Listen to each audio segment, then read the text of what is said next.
have always been a homebody, someone who finds comfort in the familiar and the cozy.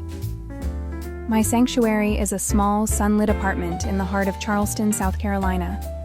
The scent of lavender candles mingles with the aroma of freshly baked bread. Family photos hang on the walls, each frame a window to a cherished memory. Born under the Cancer constellation, I've always felt deeply connected to my emotions and the ebb and flow of life, like the tides pulled by the moon. I'm a nurturer at heart, happiest when I'm cooking a meal for loved ones or tending to the small herb garden on my balcony. But there's a flip side to this nature of mine. I hold on to the past too tightly. And sometimes I'm so guarded that I miss the beauty of spontaneity. This story is about how I learned to balance my desire for emotional security with the need to embrace life's unpredictability, and it all began on a crisp spring morning at the local farmer's market. The air was crisp with the first blush of spring, a gentle breeze carrying the scent of blooming magnolias. The cobblestone streets of Charleston's historic district were alive with chatter as vendors at the farmer's market displayed their fresh produce. I held my woven basket tightly, scanning the vibrant array of fruits and vegetables. Nearby, a street musician strummed a soft tune on his guitar, adding a melodic backdrop to the bustling atmosphere. It was a scene that felt timeless, yet brimming with life. As I reached for a bunch of bright orange carrots, my hand collided with someone else's. Startled, I looked up into a pair of warm, hazel eyes belonging to a tall, handsome man. He had an easy, genuine smile that instantly put me at ease.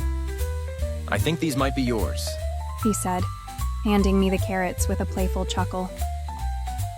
"Thank you," I replied, feeling a blush creep up my cheeks. "It seems we have similar taste in produce." "Max." He introduced himself, extending his hand. "And you?"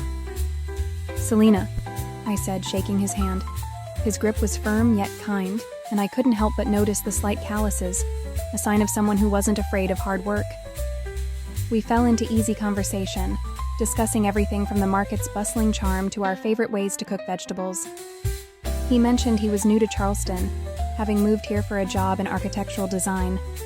I found myself laughing at his witty remarks and felt an unfamiliar yet pleasant warmth spread through me.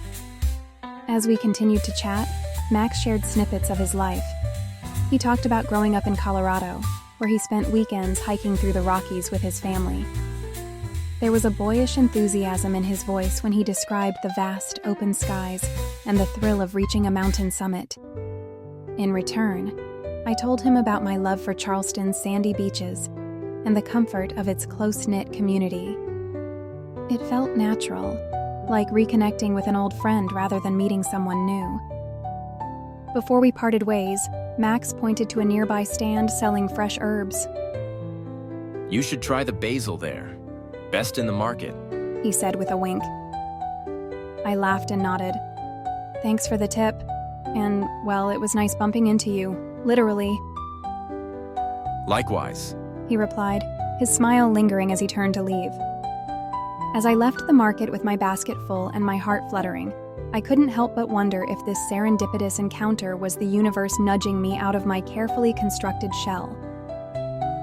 Later that afternoon, as I unpacked my market finds in my cozy kitchen, I caught myself smiling at the memory of our meeting. My fingers brushed against the carrots, and I chuckled at the thought of our accidental collision. The day's warmth seemed to linger in the air, wrapping around me like a soft embrace. I placed the carrots on the counter and turned my attention to the basil Max had recommended. Its fresh, peppery scent filled the room, and I decided to add it to the soup I planned to make for dinner. While the soup simmered, I found myself glancing at the clock, wondering if Max was nearby, settling into his own home and thinking about our conversation. It was unusual for me to feel this way after just one meeting. I had always been cautious when it came to relationships, preferring the safety of my routines and the comfort of familiarity. But there was something about Max that made me want to step outside my comfort zone, even if just a little. As the sun dipped below the horizon, painting the sky in hues of orange and pink, I carried a steaming bowl of soup to my small balcony. The soft hum of Charleston's evening life drifted up to meet me, and I wrapped myself in a light blanket, savoring the moment. The day had been ordinary in many ways, yet extraordinary in its own quiet magic. For the first time in a long while, I felt a spark of possibility, a sense that perhaps life had more in store for me than I had dared to dream.